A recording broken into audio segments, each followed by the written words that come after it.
Andrés Manuel López Obrador al responder a este servidor al planteamiento cuando invita a Felipe Calderón, porque es evidenciar a Felipe Calderón, si Felipe Calderón no va a la mañanera a aclarar lo que prometió que iba a aclarar en una entrevista con Loret de Mola, pues queda más que evidenciado. Si tiene tiempo para la peda, perdón, para la borrachera, perdón, para la fiesta de 70 años de José María Aznar, pues creo que podría tener tiempo para darle la cara al pueblo de México. No creo que lo haga, pero hoy el presidente se la rifó, como decimos en el barrio, con esta movida en el ajedrez político de invitar a Felipe Calderón y prometerle que no va a haber ni siquiera preguntas de la prensa,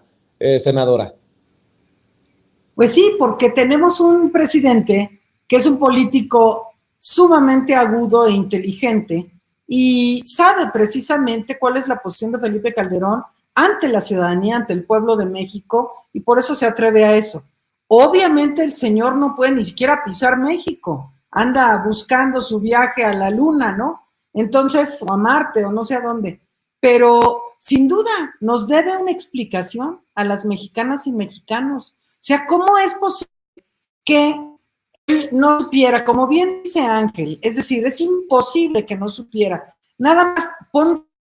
que no supiera que era narco, que era, y lo de los montajes y todo, con el escándalo internacional que fue el caso de Florence Cassés. Entonces, que bueno, hubo ahí tensión incluso con el gobierno de Francia y todas estas implicaciones que tuvo ese caso, pero él no sabía nada. Era bueno, respaldó a su superpolicía mafioso y a Cárdenas Palomino y a todos esos, ahora sí Cárdenas Palomino y su palomilla de confiables que eran los que estaban a cargo de la seguridad pública. Pero además, Felipe Calderón fue el que declaró la guerra contra el narco. Él fue la supuesta guerra contra el narco. Pero además hay otras cosas que se han dicho y estoy de acuerdo con Ángel, que tenemos que volver a analizar muchas cosas que sucedieron en esos sexenios. Muchas de estas cosas fueron en tiempo real, por ejemplo, como los vínculos de la hermana de Felipe Calderón, Cocoa Calderón, en Michoacán, con la Tuta, que Tuta, la misma Tuta, dijo que se entrevistó con ella y cosas con la gente, la increpó porque la gente de Tierra Caliente en Michoacán sabía de esos vínculos, de esas conversaciones, todas las cuestiones que estuvieron pasando de manera arbitraria en ese gobierno que se caracterizó por reprimir, por matar, por asesinar al pueblo, por tratar de callar a quienes pensaban distinto a él, quien usurpó un gobierno de una manera terrible. Podemos hablar de esos gobiernos despóticos, primero de un loco traidor a la democracia y después de un enfermo,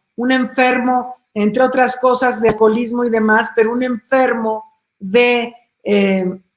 pues este pensamiento conservador extremo que llevó a nuestro país al desastre de seguridad pública que ha costado tanto sufrimiento a nuestro pueblo, ¿no? Entonces, es más que oportuno y yo creo que el pueblo de México tiene ya, por supuesto lo hace Andrés Manuel como presidente de México y representante del pueblo, pero el pueblo mismo tiene que estar alzando la voz pidiéndole a Felipe Calderón una explicación que nos merecemos, porque no es, efectivamente, como ya decía Ángel, no se robaron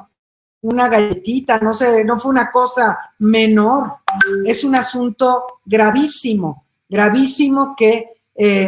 ha dañado profundamente a centenas de familias en este país y que no puede quedar en el olvido. El pueblo de México tenemos derecho a la verdad y lo que ha dicho el presidente López Obrador, que efectivamente él no va a enjuiciar, pero sí está a la espera de que García Luna hable. Lo ha dicho varias veces ya, que ojalá hable, porque necesitamos conocer la verdad, necesitamos nosotros saber qué más sucedió. O sea, si ahora los que son testigos protegidos y que hablaron en su juicio, que están también detenidos allá en Estados Unidos, comenzaron a hablar, ¿qué no sabrá Genaro García Luna? ¿Cuántas cosas no sabrá de este gobierno absurdo, autoritario y demás, que necesitamos como mexicanos saber porque necesitamos garantizar el tema de la no repetición. Que esto no se olvide, que esto no vuelva a pasar, no nos merecemos un gobierno de esas características.